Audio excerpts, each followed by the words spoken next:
What's up, YouTube family? AROD Locks here. Welcome back to the channel. I'm going to be going over the night game on Thanksgiving right now. I already released 2 videos covering the other 2 games. We had the Lions Bears in the early window. You get the Cowboys Giants in the afternoon window, and now we're going over Dolphins Packers in the night window. Before I get started, guys, I do want to show you one thing I'm doing for Thanksgiving. I'm going to be giving out my NFL and college football VIP season pass. I dropped the price because obviously we're halfway through football season now. We got August through February. We got September, October, almost all the way through November. We still got December, January, and then that first week of February for the Super Bowl, the big one. So I did bring the price down. But for Thanksgiving, guys, I just want to do something cool. Give thanks to you guys, anybody that's in the free plan, anybody that's on the VIPs, has been in the VIPs in the past. If you've been on a weekly member, some of you might already have the college football season pass, or sorry, the NFL and college football season pass. But I just want to do something different for Thanksgiving because I'm thankful for you guys, every single one of you that's a subscriber, every single one of you that supports my channel or me, just in general.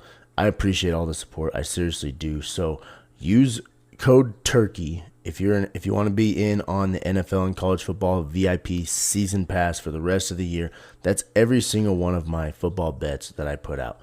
Whether it's NFL or college football, it's every single football pick that I put out. You already get the free picks for free, but all the VIP picks, that's all of them in this package. Use code TURKEY, 30% off on top of this price drop that I already did for the football season. There's 25 of those spots available. So code TURKEY to the first 25 people that sign up for the VIP season pass. And if you just want to try it out before you just jump in and get the entire VIP season pass, there's 2 other options for you guys. Use code SCRIPT on the VIP sports picks. That will get you 3 days free. Code SCRIPT right here, or the free plan, you can get in on that for free. Right now I do have one pick, a VIP pick that's available. It's a pay per pick. It's $5. You get my Turkey Day parlay, let's call it. It's a 1 pick for each of the 3 games. I sent that out to the VIPs yesterday, but I just kind of want to, like I said, I want to do something different, something cool for Thanksgiving. So there's a $5 pay per pick on the VIP plan.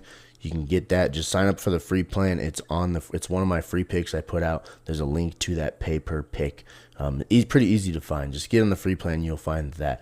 But like I said, college football NFL season pass, code TURKEY, 30% off of that price drop already, guys. I just want to try to get more people winning now as we get closer to playoffs, because playoffs are when shit picks up. You guys already see that I'm crushing the big games. Big games are where a lot of people bet, and the more people that bet, the easier it is to see the outcome because you can read those lines. But that's enough of that. Let's get into the actual game here. Like I said, we got Dolphins sitting at 5-6. We got Green Bay Packers sitting at 8-3. Packers have been the better team this year. Dolphins are starting to come on a little bit. Obviously, they had the big injury to Tua, so he missed a few games there with the concussion. He went on the short-term IR. Personally, I don't think he should have came back. I mean, the dude's made his millions. He's already proven he can sling the rock in the NFL. You only get one head. If you break an arm, go ahead, keep breaking it. It's gonna heal. It's just bone, but you only get one brain to it. That's just my personal take on that. I've had 10 concussions from playing football through college. When it's time to hang it up, it's time to hang it up. I think my brain's okay. I do have a little bit of a twitch now. Sometimes you might see me do this on my video. So Tua, just be careful, man. Protect your head. Anyways, let's get back into the betting. Spread, money line, over, under. Let's cover all 3. Starting with the spread. Opened up at +3, still at +3 for Miami. Obviously, the other way, opened up at -3 for Green Bay, still at -3 for the Packers. The difference here is in the odds. The odds have changed. You got -110 odds on Miami to start when it opened. You got -110 odds for the Packers when this opened. So when it first opened, it was kind of a coin flip on which team would cover this spread. Now you've got Miami +100 odds to cover +3, and Green Bay -120 odds to cover -3.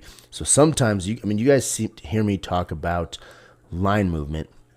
Sometimes the actual line can move, where, for instance, this spread may go from +3 to +6 for the Dolphins. Now it's a bigger spread for them to cover. But you can also see movement in the odds as we're seeing right here, where this went from -110 odds for Green Bay to cover -3 to -120 odds for Green Bay to cover -3. So they're not moving the spread, but they are telling us that this is more likely for Green Bay to hit now in the sportsbook's eyes, and vice versa with the Dolphins. It's less likely for them to hit +3. Let's look at where the money's at. Pretty even. 45% of public bets are on the Dolphins. 55% of public bets are on the Packers. The money, though, 41% of the Dolphins, or money is on the Dolphins to cover this spread. 59% of money is on the Packers to cover this spread. So actually fairly even in terms of where the bets and the money are going. We're not seeing a super amount of money heavy on one side for the actual spread bet. This one right here, I'm looking into this one, not going to lie. I have already put out a pick on this to my VIPs on the spread. If you guys are a VIP already, you can attest to this. Hit the comments if you want to kind of guide people on how I do things a lot of the time. I take alt spreads very often, and I do that based on where the line moves and how it moves, how drastically it moves. For example, let's see if I can't remember one off the top of my head specifically, but for example, let's say you got like Broncos Raiders last week. Say the Broncos were at +4, but then all the money was driving the spread differently. The Broncos end up at -2.5. If you buy that back to its original line, there's a value in that, and to a certain point. Now, if you're buying it back to its original line and it's -300 odds, you're not going to win any money on that as a straight bet. You might be able to do that if you parlay it as a teaser, but you got to be smart with your teasers. Like if it's a two pick teaser, you got to make sure you're getting +150 odds. Don't do a teaser with crazy odds where you're still at like -400. That's for another video. There's a lot that goes into that, but just kind of give you guys an example of, I'm looking at this spread, but I'm not necessarily saying -3 is the only play, although Packers -3 right here gets an A grade according to whoever is uploading this recommendation on Sportline here. Let's go into the money line, though. That was long-winded. I apologize. Money line, you got +140 for the Dolphins to win is what this opened at. +148 is where it is now.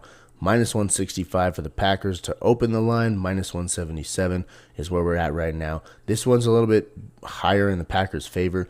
79% of public bets in favor of the Packers. 79% of the money in favor of the Packers as well. So a lot of people think the Packers are going to win this game straight up.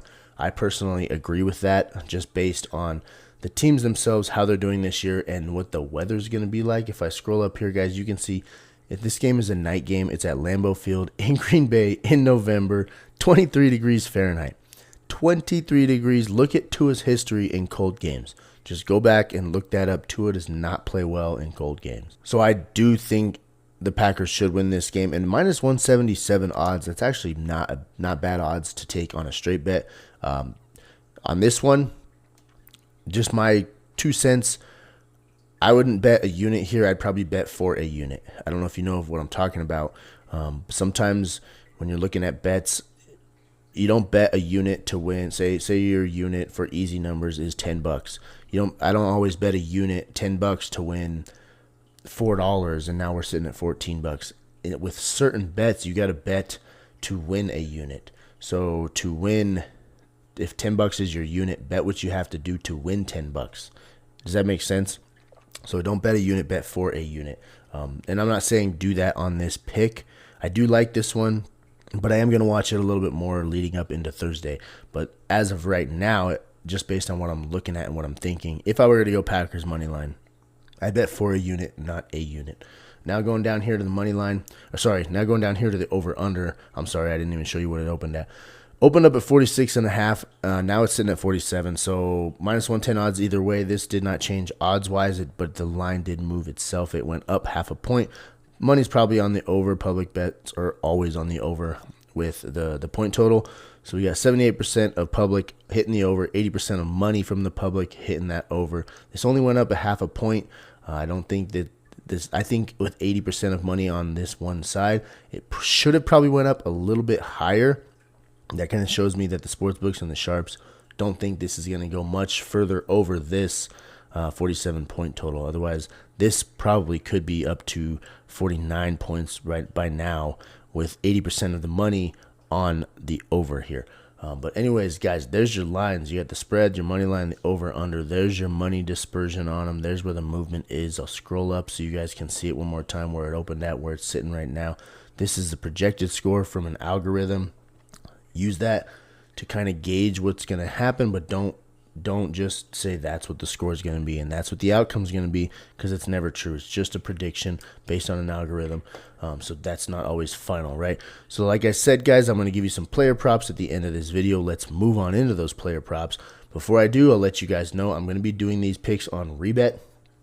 If you don't have REBET, look into it, because it's legal in 47 different states. If you're one of those states that doesn't allow sports books, check out REBET, because it is legal in 47 states and it's probably legal in yours. I'll drop a link down here in the description. Just click that link. It'll take you right to the REBET app. Then use code AROD when you sign up. You'll get up to $100 in a deposit match. So if you put in $100, they're going to match it $100. Don't miss out on free money. Get everything you can from these apps. REBET's going to give you $100 free. Take that $100. I would say my best recommendation is deposit as much as you can afford to deposit to get as much out of them on your first deposit. So if you've got $50 right now and you're getting paid tomorrow on Thursday or Friday, wait to deposit until you get that extra bit of money so that they can match that deposit even more. Just my 2 cents on how you can get the most out of these apps. Like I said, link in the description down below. Let's get into the picks. First one, I got Jayden Reed pulled up here. We're going to take his under at 4.5 receptions. Looking at his graph down here, only 3 games this year has he gone over this. The Packers just have so many weapons. They got Jayden Reed, they've got Christian Watson, they've got Romeo Doubs, they've got Dontavian Wicks, they got Tucker Kraft. I don't know if Luke Musgrave's going to be back. I think he's still on the IR, but Luke Musgrave when he comes back. Josh Jacobs out of the backfield. They have weapons everywhere. So many guys to feed, so many mouths to feed to get that ball to. Jayden Reed has not been the absolute focus in football games this year. You guys can see that. He's only had 1 game where he really had a crazy amount of receptions, and 7's not that crazy when you look at other top receivers on other teams. So just looking at all these games, a lot of them he's got 2 receptions. Let's look at his targets down here. 8 targets is the most he's had in a game. 6 is kind of average for him. I would say if you look at this, around 5 is where you can draw a line through here where it's about even. 5 targets. If he gets 5 targets, he has to catch all 5 of them to cover this line. Hit the under on his receptions at 4.5. Right here, just a little key metric here. The Dolphins are ranked 9th in receptions allowed to receivers. So just a lot of things adding up for Jayden Reed to go under 4.5 receptions. That's your first pick, guys. Then let's move into Devon Achane to score a touchdown. We're going to take that. Devon Achane over half a touchdown. Looking at his graph right here, at the beginning of the year, he wasn't scoring a lot of touchdowns, but lately you can see he had 1 against Arizona, 2 against Buffalo. He had the down game against LA here. Then he had 1 against Vegas and 2 against New England. He's starting to be more involved in the offense. The Green Bay Packers are pretty good against defending running backs. I'm not going to say they're not. They're ranked 12th. They're a little bit into the top half of the league as far as holding running backs out of the end zone, giving up 0.8 touchdowns to running backs. But the way the Packers are using Devon Achane and the way Tua struggles in the cold weather, they're going to need to run the football. They're going to need to dink and dunk because Tua is not going to be able to throw the ball downfield like he usually does in the cold weather. He's proven that throughout his career. So Achane should be heavily involved. Take Achane to score a touchdown. And the last pick, you've already heard me talk about Tua and his struggles in the cold weather. Take him under 241.5 passing yards. Looking at his graph this year, this isn't even factoring in the cold weather that he's going to play in. Like I said, it's 23 degrees Fahrenheit Thursday night, but only 3 games has he gone over this line. And now he's going to be playing in the cold. I don't think he has he doesn't even have a shot to go over this. This one is one of those ones where I'm going to say it's a lock to take the under. Not ever going to be 100%. It's a bet, right? But damn near 100%. He's not going to go over 241.5 passing yards. This is one of those ones I'll tell you guys, obviously if you're tailing this pick, put this pick in. But if you're making your own slips, throw this one in on every slip you're doing this week because it's going to hit. It's going to boost your payout. That's just my 2 cents on it. I am super, super confident in this pick. Under 241.5 passing yards for Tua based on this graph alone, and then you add in the cold weather. He's not going over it. There's your picks, guys. That's all I got for you. Thank you so much for watching. If you, like I said, on every video, if you guys like what I'm doing and you want to join in on this stuff, hit that subscribe button. I put picks out like this all the time where I'll break down these big games for you, show you where the lines are moving, show you where the money's at, and then give you my favorite picks, my favorite player prop picks at the end of the video so you guys can start winning with me. I do send these out to my free picks subscribers. I showed you that earlier. If you don't want to pay for picks, get in on the free picks. I'll send all these out to you guys. You can join in the army. You'll get access to the free Discord. You guys can talk shit with the other sports bettors, just bounce bets off of each other. Good way to kind of just join in a sports betting community. I haven't really focused on growing that Discord, but I want to get that thing running so it gives us all a place to just kind of bounce things off of other sports bettors and talk some trash on game day. Who's your team? Let me know who your team is in the comments. I do like to know where my fans, not where my fans are coming from, but where subscribers are fans of in the NFL, if that even makes sense the way I worded that. Who's your team? That's all I'm trying to figure out. I'm a Broncos fan. I don't usually bet on the Broncos because I don't like to involve my heart with my betting. I like to go on data only. I only bet on the Broncos if it's an obvious easy win. Like last year I bet on against the Broncos quite a bit because they were absolute trash. This year, now that they're doing well, I try to stay away from it. But anyways, that's beside the point. Thank you guys so much for watching. I'll see you guys next time. Happy Thanksgiving. It's Wednesday right now, but tomorrow's Thanksgiving. Enjoy your day with your family.